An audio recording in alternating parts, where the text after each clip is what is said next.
Hello and welcome to The Vibe, an online segment produced by the Bedford County Chamber of Commerce, supporting and celebrating the businesses and communities of the Bedford County region. I'm Kelly Goodman-Schaefer, and here's what we're talking about today. It's time for another edition of 10 Questions for Community Leaders, posed by our Senior Challenge intern, Chris Klinger. Today he sits down with State Representative Jesse Topper. So I'm a state representative here in the 78th District.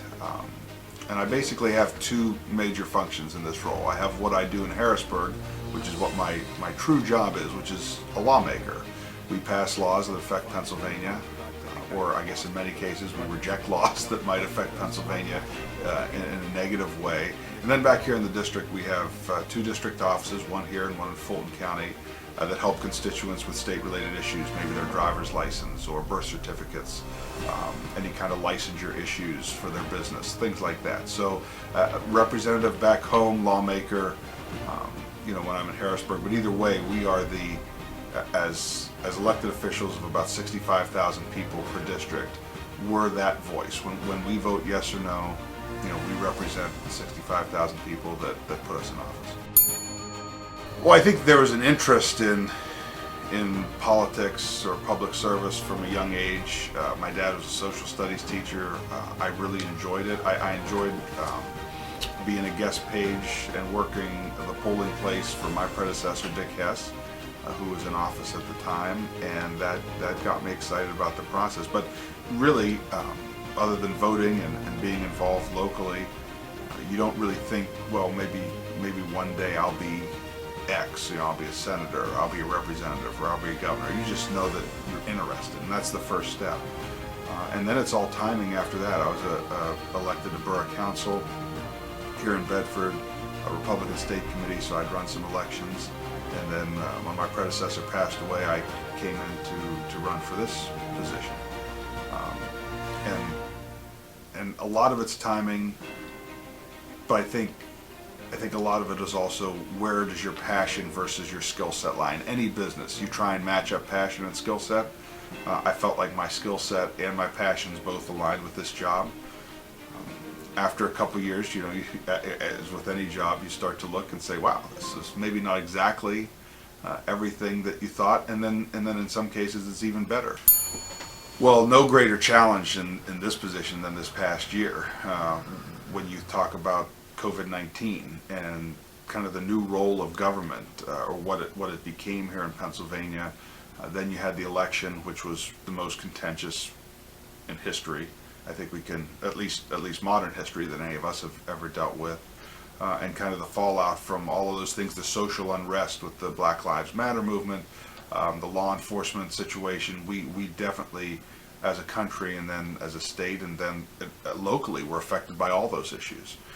So this total year has been a challenge in dealing with how toxic the environment has become. I mean, a few years ago I would have said the greatest challenge about this job is the travel and the schedule, but that seems like a long time ago that those were the greatest challenges. Well, I don't know how many representatives would say this. I feel like I have the best staff in the Commonwealth, both in the district and in Harrisburg. The staff here in the district helps every constituent that comes through that door, calls. They've never been as busy or overwhelmed as they have been this past year, and they still come in every day, smile on their face, and work hard for the people. So in terms of a team around me, the staff is absolutely what keeps these offices going. In terms of in Harrisburg, I had some great mentors. One of my best friends who passed away in January was Representative Mike Reese. Really taught me a lot about the job, how to do it well, and then local representatives that have served longer than me, like Carl Metzger, who has taught me a great deal about the position. And then there's those life people, that have a big influence in your life, like my dad. So I think all those things come together and kind of form your team. I think one of the things that I'm most proud of is now I'm one of those members to other new members that come into the General Assembly. The Carl Metzgers and the Mike Reese, what they did for me. A lot of the newer members, come to me for that, to say, look, we appreciate the way you do your job, and we want to ask you some questions and learn from you. And that's actually probably been my greatest honor over. I mean, you could go through individual accomplishments of bills passed or things that you were able to help here in the district, like the funding we were able to get for Allegheny Community College. But at the end of the day, to have others in this industry come to me for guidance has been probably the most humbling. Well, one of the unique things about this job is every day is different. There is no set time frame. Some days you start at 7, some days you start at 9, some days you don't end until late. You have evening stuff, and it's different every day. No one meeting's alike. We have to be up on issues from the environment to economic policy to education policy. You're going to meet with people in all those industries, and every day is a new day. Every day brings different challenges, and so I think and I enjoy that. I enjoy the fact that no day is the same, either here or in Harrisburg.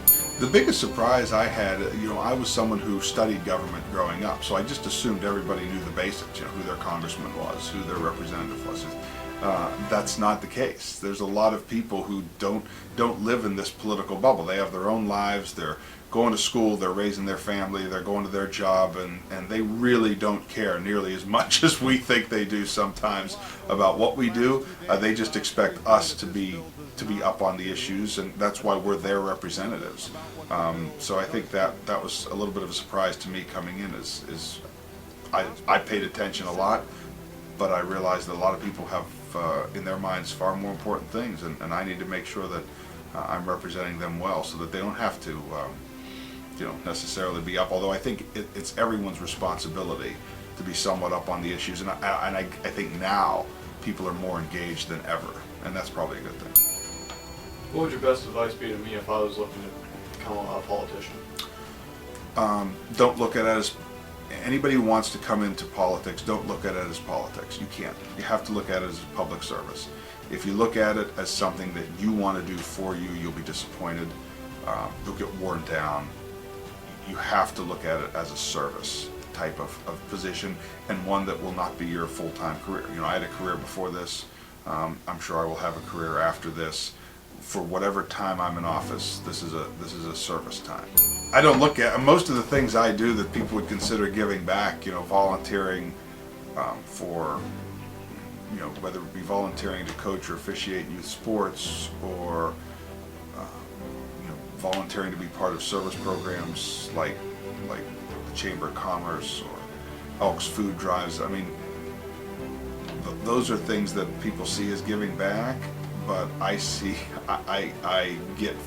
receive so much more than I put in from the community. At least I feel, and so it's hard for me to look at it in that way. I think all of us need to find ways to be active in our communities to help those who are less fortunate. But in the end, you'll see that you're actually going to be on the receiving end of many of those blessings. This area is my home. I grew up here, raising my boys here. This area is my home. And I'm not saying, look, none of us know the future as to where we're always going to live. But that's why I'm proud to represent this area and call it my home. There's no place I would have rather grown up. This area, I like the fact that we're talking about it, that we're showing people that this is an area that not just that you can grow up in, but you can come back to. And I think that's unique, so I'm glad we're talking about it. Later this week, we announced some of the movies we're planning to show at the Silver Lining Drive-In this summer. Look for The Vibe Mondays, Wednesdays, and Fridays on Facebook, YouTube, and BedfordCountyChamber.com. Ask us how you can be a sponsor of this project, and special thanks to the Chamber's Founder Circle members for your community-leading support of the Chamber mission. Thanks for watching, and we'll see you soon. Plumbing, done right. Since 1947, we have always been there for our neighbors and friends. Reliable, prompt, and always done right. Our name, our work, our promise. We guarantee it. Home Homewood at Springhouse Estates and Victoria House at Homewood, keeping our residents safe during the COVID-19 crisis. Oh, I like the fact that they acted so soon, early. The executive director would make sure that she was telling us what the CDC guidelines were to keep everybody safe. If I had to live anywhere during a pandemic, I would want to be here. Victoria House at Homewood and Homewood at Springhouse Estates. We're not home-like, we are home.